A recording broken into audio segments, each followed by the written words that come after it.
Olá, seja muito bem-vindo a mais um vídeo do nosso canal Engenharia CIA. Sou Michele Camargo e no vídeo de hoje eu trago um trecho de uma das nossas aulas do nosso curso de pós-graduação em Engenharia de Movimentação de Fluidos e Equipamentos Industriais. Aí você vai acabar tendo que migrar para esse tipo de situação.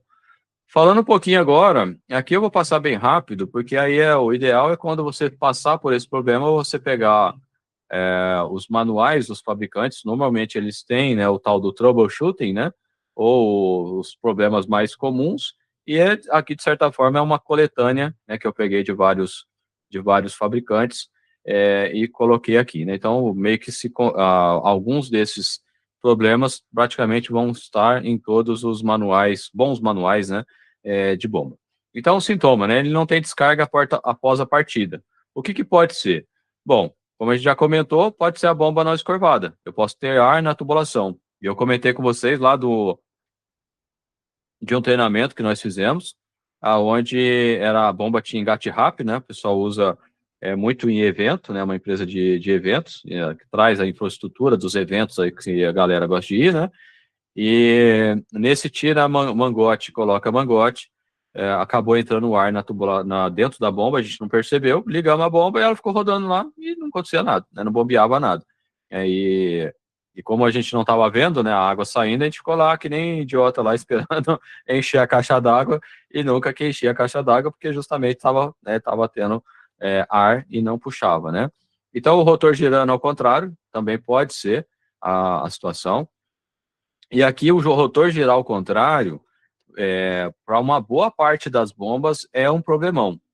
Por quê? Porque tende a soltar o rotor do eixo, né? Então, tem uma boa parte das bombas, o sentido de rosca ali, de aperto do rotor, ele é contrário ao movimento, de tal maneira que a tendência é quando o rotor gira, né, a reação do fluido de não querer ir junto com ele, força o rotor ao contrário, que aperta ainda mais a porca, né? Então a porca não solta.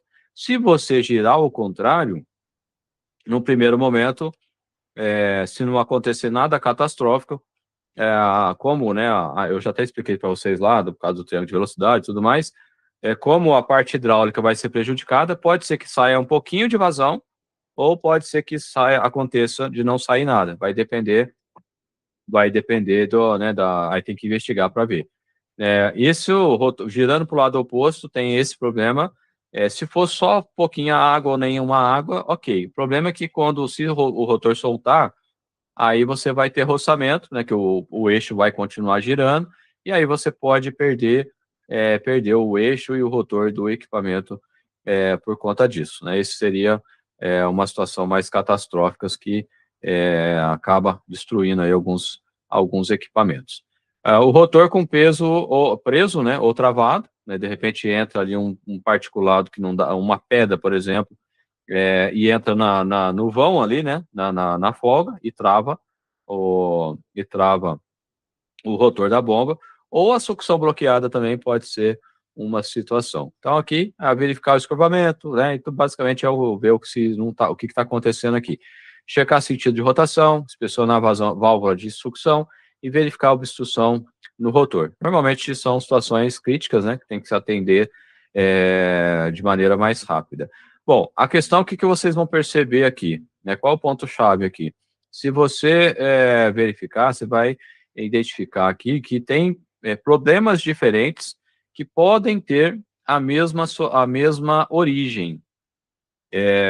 Só que a mesma origem, assim, é o mesmo tipo de comportamento, né? Várias situações com comportamentos diferentes. Então, como é que eu faço para investigar isso? Bom, avalie e veja qual é o mais simples de ser verificado. E verifica, primeiro. Vou dar um exemplo. Ligou, apertou o botão da bomba, a bomba não ligou. Aí, a primeira suspeita né, será que foi ligada a energia? Então tem que checar. Eu estou dando um exemplo bem besta, né, porque quem nunca, né? Eu, quando era moleque lá, às vezes já começava, às vezes, a fazer a manutenção do negócio e era só falta de energia, por exemplo, né? Então, vai do mais besta, né, do assunto, da possibilidade mais besta e mais fácil de verificar, e aí você vai complicando conforme foi dano negativo ali na causa, né? É assim que você deve, a sugestão, né? Você faz o que você quiser, né? Se quiser complicar, começar pelo mais complicado, né? É com você, né? Mas a sugestão é sempre começar pelo mais simples. Falando um pouquinho da vazão insuficiente, significa que ela está mais baixa.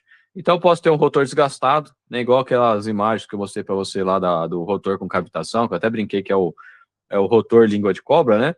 Então, ele vai estar desgastado, ele vai empurrar menos produto para frente do que deveria. Aqui eu posso ter também anel de desgaste com folga excessiva. Então, vai ter uma recirculação importante aqui. E eu mostrei para vocês um exemplo de uma bomba que você tem o rotor bem distante da carcaça, assim, só lá no bico do rotor, lá no bico do rotor ali na entradinha dele, é que você tem um anel de desgaste. Se esse anel tiver com desgaste muito acelerado, aí a vazão que vai ficar recirculando ali é bastante grande. Operação fora da curva, né? Por curva do sistema alterado, por algum motivo, alguma coisa mudou, e aí ele muda o ponto de operação. Válvula parcialmente fechada, ar misturado ao fluido, né? Foi o exemplo que eu falei para vocês ali, que estava saindo, no caso, não estava saindo nem água, né? E rotação abaixo do nominal. Às vezes é uma questão elétrica. Às vezes a bomba está rodando, mas ela não está rodando na potência dela, né? Às vezes, sei lá, uma fase do motor trifásico que não está sendo fornecida. E aí ele está com duas fases só, ele fica capenga, por exemplo, né? Já vi uma situação parecida com essa. Aí vem, né? Medir pressão na sucção, descarga, comparar com a curva, inspecionar a rotação, verificar condições do anel de desgaste. Esse aqui, verificar o anel de desgaste, é a parte, seria a verificação mais complexa, você só vai conseguir fazer isso se você desmontar o equipamento. Pressão insuficiente, então eu posso ter um sistema com resistência menor do que o previsto, né? Então o ponto de operação deslocado para a direita.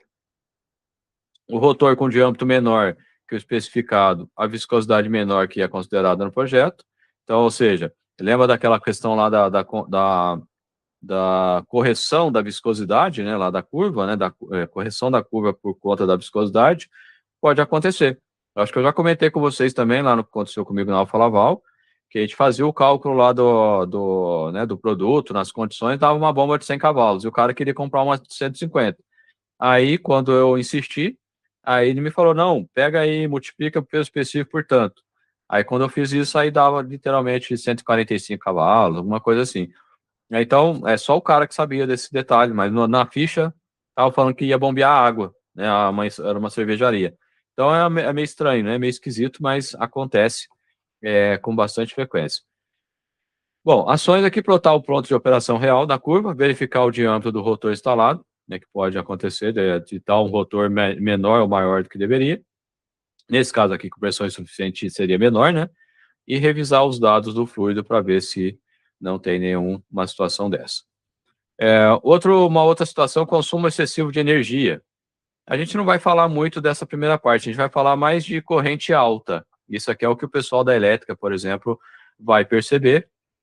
Ou o pessoal da produção vai ver a bomba parando, porque, de um modo geral, os motores têm proteção, né, contra sobrecarga, e quando ele está trabalhando com sobrecarga, a corrente vai aumentar, a temperatura aumenta, então o motor ele desarma, né, que o pessoal fala, que é desligar, né, ele vai desligar, e em função disso, o pessoal vai investigar o que está acontecendo, né, então vai verificar que está muito quente, alguma coisa do tipo assim.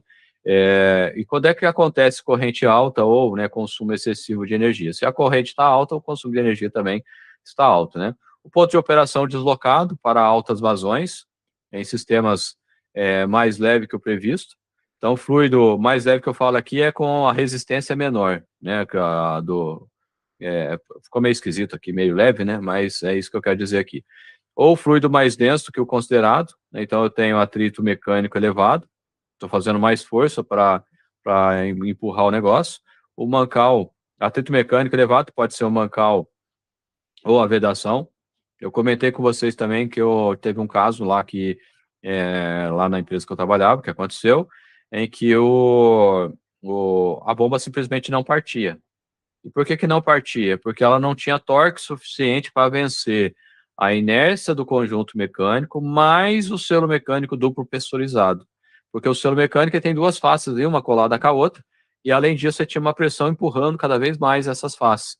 Então, no caso do equipamento, teve que aliviar essa pressão do fluido barreira, aí depois que a bomba entra em marcha, aí que se pressurizava o sistema de proteção ali do fluido barreira, no caso desse equipamento.